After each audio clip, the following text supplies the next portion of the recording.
Mo tún kí n káàbọ̀ sórí ètò yín, ètò wa ìtàn àti òwe Yorùbá, níbi tí a ti ń pa ìtàn tàbí tí a ó pa òwe Yorùbá ní ṣókí láti rí pé ẹwà àti èdè wa, pàápàá jùlọ èdè wa tó kún fún ọ̀pọ̀lọpọ̀ ẹwà àti àwọn ìmísí àti ọgbọ́n àti òye, láti rí pé kò parun.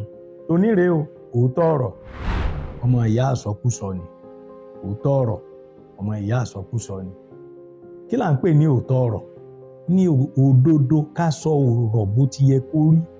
Yálà nínú ìwòye wa, nínú ìrírí wa, nínú ọgbọ́n wa, nínú ìwádìí wa, àbí nínú ìmọ̀ wa.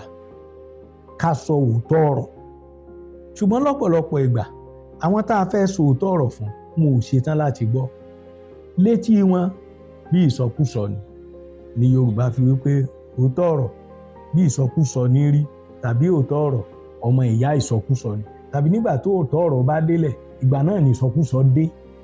Ṣùgbọ́n nǹkan tó máa ń sábà gbẹ̀yìn òótọ́ ọ̀rọ̀, òun ni àbámọ̀ fún àwọn tí wọ́n bá kọ òótọ́ ọ̀rọ̀ àti oríyìn fún ẹni tó dúró ti òótọ́ tó sì ń sọ òótọ́ ọ̀rọ̀. Wọ́n á ní olóòótọ́ ni lágbájá. Wọ́n á ní lágbájá kò ní purọ́ fún ọ, kò sì ní ṣe bọ́rọ̀ bá ti rí bẹ́ẹ̀ ni ó gbé kalẹ̀. Kí ló fà á? Nítorí pé a rí kó jẹ́ ẹni àlàáfíà, ó jẹ́ ẹni tó ń sọ òótọ́.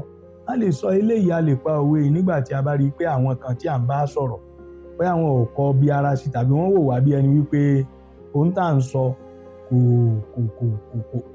kò bá gbà mu, tàbí kò dùn mọ́ wọn nú, tàbí kò bá wọn lára dé, tàbí kò tí àtìlẹ́yìn fún ìwà ibi tí wọ́n ń wù lọ́wọ́. A wá sọ pé òótọ́ ọ̀rọ̀ ọmọ ìyá àsọkúsọ ni. Ṣùgbọ́n olóòótọ́, òun náà la máa ń yìn ní ìkẹyìn. Bó o sòótọ́ ọ̀rọ̀, wọn ò gbà ọ́ gbọ́ tàbí wọn ò fẹ́ràn rẹ. Èwo nínú àwọn òjíṣẹ́ Ọlọ́run tí Ọlọ́run rán tó ń sọ òótọ́ táwọn èèyàn fẹ́ràn? Kò sí. Bí wọn ò bá wá fẹ́ràn wọn, ìwọ ńkọ́? Eléyìí ò sọ wípé kó darapọ̀ mọ́ wọn. If you can't beat them, join them. Àṣà burúkú ni. Òun ló bá orílẹ̀-èdè wa débi tá a dé lónìí. Òun ló bá ìlú wa débi tá a dé lónìí. Gbogbo wa la mọ àwọn olùṣe búburú. A sì ń kí wọn, à ń kan sára sí wọn.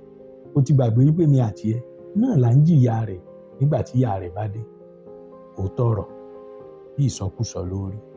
Òótọ́ ọ̀rọ̀ ọmọ ìyá àsọkúsọ ni. Nígbà tó òótọ́ ọ̀rọ̀ bá délẹ̀, ìgbà náà ni ìsọkúsọ délẹ̀. Ire o.